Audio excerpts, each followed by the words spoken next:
പ്രിയപ്പെട്ടവരെ, ഞാൻ Reemol Abraham. Mavelikkara municipality ward 26 ഇടതുപക്ഷ ജനാധിപത്യ മുന്നണിയുടെ സ്വതന്ത്ര സ്ഥാനാർത്ഥിയായി ജനവിധി തേടുകയാണ്.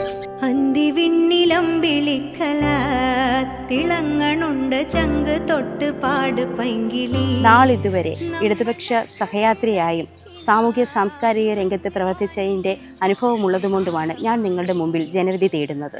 വാർഡിലെ അടിസ്ഥാന സൗകര്യങ്ങൾ വികസിപ്പിക്കുന്നതിലൂടെ വാർഡിൻ്റെ സമഗ്ര വികസനമാണ് എൻ്റെ ലക്ഷ്യം.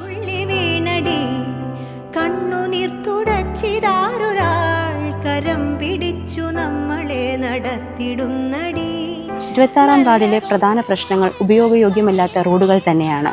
കാളച്ചന്തയിലെ മാലിന്യ നിക്ഷേപം തടയുന്നതിന് ക്യാമറ സ്ഥാപിക്കുക, തെരുവ് നായ്ക്കളുടെ പൊതുശല്യത്തിനൊരു ശാശ്വത പരിഹാരം കണ്ടെത്തുക, തെരുവ് വിളക്കുകൾ സ്ഥാപിക്കുക, കാളച്ചന്തയിലെ വൈദ്യുത ശ്മശാനം പ്രവർത്തന സജ്ജമാക്കുക, അർഹതപ്പെട്ട ആളുകൾക്ക് വേണ്ട ആനുകൂല്യങ്ങൾ നടപ്പിലാക്കി കൊടുക്കുക എന്നിവയാണ് എൻ്റെ അജണ്ടകൾ. ഈ വരുന്ന തദ്ദേശ സ്വയംഭരണ സ്ഥാപനങ്ങളിലേക്കുള്ള തെരഞ്ഞെടുപ്പിൽ മാവേലിക്കര മുനിസിപ്പാലിറ്റി 26 ഇടതുപക്ഷ ജനാധിപത്യ മുന്നണിയുടെ സ്ഥാനാർത്ഥിയായ എന്നെ ജീപ്പ് ചിഹ്നത്തിൽ നിങ്ങളുടെ വിലയേറിയ വോട്ടുകൾ നൽകി വിജയിപ്പിക്കണമെന്ന് ഞാൻ അപേക്ഷിക്കുന്നു. തിളങ്ങണുണ്ട് ചങ്ക് തൊട്ട് പാട് പൈങ്കിളി, നമ്മൾ നട്ട് വെള്ളരിക്കിന വിളഞ്ഞു വാനിൽ ചെഞ്ചുകപ്പ് താരമായടി.